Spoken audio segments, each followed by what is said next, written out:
You suck at concentrating. It's just too tiring. It just takes too much effort. Who needs to concentrate when everything we need to concentrate for is just online, right? But that's just the wrong way to think about it, because so many smart and successful people use the internet and as a tool. They don't endlessly scroll or get tempted to endlessly scroll the random media. So is there something wrong with us? I don't believe the answer is that simple. So what's most likely the bottom line for why you can't stay focused is you're either distracted, you are just filled with brain fog, you are mentally exhausted, or you sit around specific tools or in a specific place that you also associate with pleasure and distraction. For example, using a laptop to creatively write something on that you also use for scrolling through YouTube endlessly. Now, why do we need to focus for extended periods of time? To either learn something or to get some work done in pursuit of a long-term goal, correct? Now, to stay motivated in pursuit of a long-term goal, you need to master the art of delaying gratification and not letting your brain dictate to you when it needs its next dopamine fix. Now, frequent internet use and porn use and video game use and just scrolling through social media, getting likes on everything, it slowly but surely diminishes your ability to delay gratification and slowly gets you to forget about its importance and value. Dopamine was created to keep us and the species alive. It's what motivates us to do pretty much anything. If we saw something in nature 50,000 years ago that directly aided to our survival, we would give that our full undivided attention. So if we saw a grill out in the wild and we were afraid of monkeys coming out and stealing what was under that grill, we would give that our full undivided attention for the main reason of dopamine, natural rewards, and surviving. Now, advertisers, YouTubers, YouTube, social media, news articles, they all understand that humans are naturally curious. So what do they do with this new information? They abuse it. Thoughty2 made an amazing video on how addictive YouTube can feel like and how everyone abuses clickbait by leaving a gap in knowledge in the title, hinting at possible gaps in knowledge, but not outright saying it, making you feel like you just have to click on them. This is why, after you watch your last video of the night, you just can't help but wonder, is cheesecake a pie or a cake? You have a device in your pocket right now that has the ability to access the entire internet. But where there is an abundance of information, there's always going to be a lack of concentration and focus and attentiveness. Veritasium made an amazing video called The Science of Thinking, where he explained that there are two main types of thinking, or forms of thinking. Now, the first form of thinking acts on intuition. It rapidly takes in information from your surroundings and assesses their importance based on all kinds of assumptions and generalizations. The second form of thinking is much more critical and takes more effort, it's more demanding, much more relevant for solving complex problems, coming up with important decisions, life choices, etc. Now, the second form of thinking, keeping the gears well oiled and healthy, is crucial to decisions, life choices, anything that can affect your life, that if left unattended to and left to simmer, can really stir up and rise the levels of your depression, stress, and anxiety. And of course, the only real thing that motivates us to achieve these life goals and natural rewards is dopamine.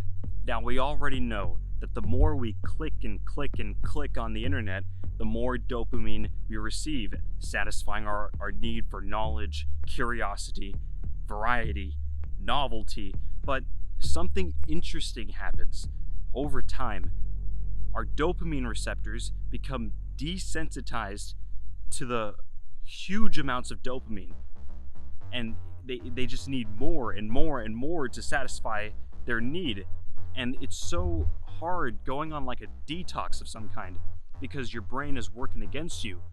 24/7 to get its dopamine fix. It rationalizes the best it can. Over time, with frequent internet use, you need more and more and more YouTube videos, different video games, different Instagram posts, just scrolling and scrolling and scrolling to meet your high tolerance dopamine receptors needs. And all of this is in close proximity to you 24/7, creating the perfect setting for acting off impulse, which makes it even harder to get on a dopamine detox and try and quit these habits, because it's so convenient. It's so conveniently placed on you. If you allow it to happen, if you just ignore your problems and go down this path, your life can spiral out of control very quickly, because now you're giving your brain the ammo that it needs to rationalize why working out is not necessary.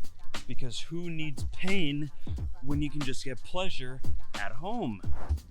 Now your diet takes a turn for the worse for frozen and fast food, which further contributes to brain fog, and now your decision making is hindered even more. Now you lock yourself in a room, robbing yourself of all the vitamin D you need for elevated mood and energy. And also, if it's poorly ventilated, you're exposing yourself to stale air. Just look at this guy in this Tom Scott video. He locked himself in a box that raised to 6,000 parts per million of CO2. And if the room you're in right now is poorly ventilated, it can raise all the way up to 1,000 parts per million, further reducing your cognitive abilities. So I'm sure at some point you guys have tried staying focused on a specific task for an extended period of time that didn't provide immediate gratification, whether that be on paper or online, but you just got too overwhelmed, you got distracted, you're like, I don't want to deal with this is too much, so you just started scrolling away, scrolling, only to later that day realize and come to your senses that you got absolutely nothing done.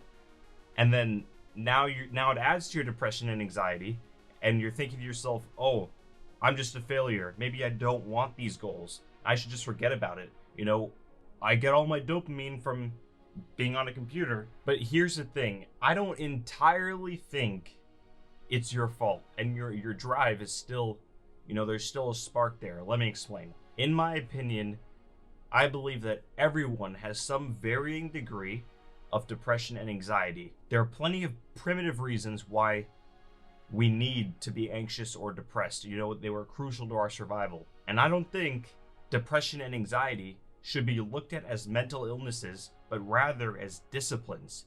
Disciplines in the sense that if you don't have the right habits or tools, you are more prone to higher levels of depression and anxiety. Now, since the mind is much more plastic when we're teenagers, you know, they're much more malleable and vulnerable to new habits. Added on to that, how easy it is for us to access the internet. It's so easy to just ignore certain life problems that might be present and just go online, just scroll and look at your favorite bikini models. I'll explain in a second, but this can also explain why parents just can't relate to and just can't comprehend high levels of depression and anxiety and how crippling they are. When our parents were really young in teenage years, they had no way to escape.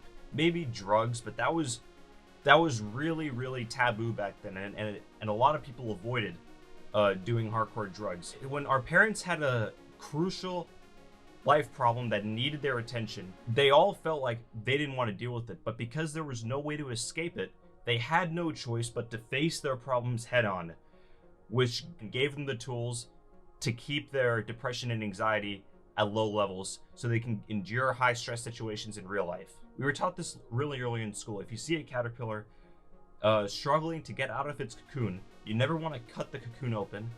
You want to let it struggle because it will get out with enough struggling. With that strength that it built up from struggling out of the cocoon, it can now survive and thrive in nature. But nowadays, all kids in school are cut out of their cocoons, and the internet serves as this tool that cuts them out of their problems, robbing them of learning the discipline to deal with your life problems head on and not feel overwhelmed. That is why we see a lot of caterpillars nowadays just wanting the world to cave into their needs instead of building themselves for the better. Now, there's something you need to understand.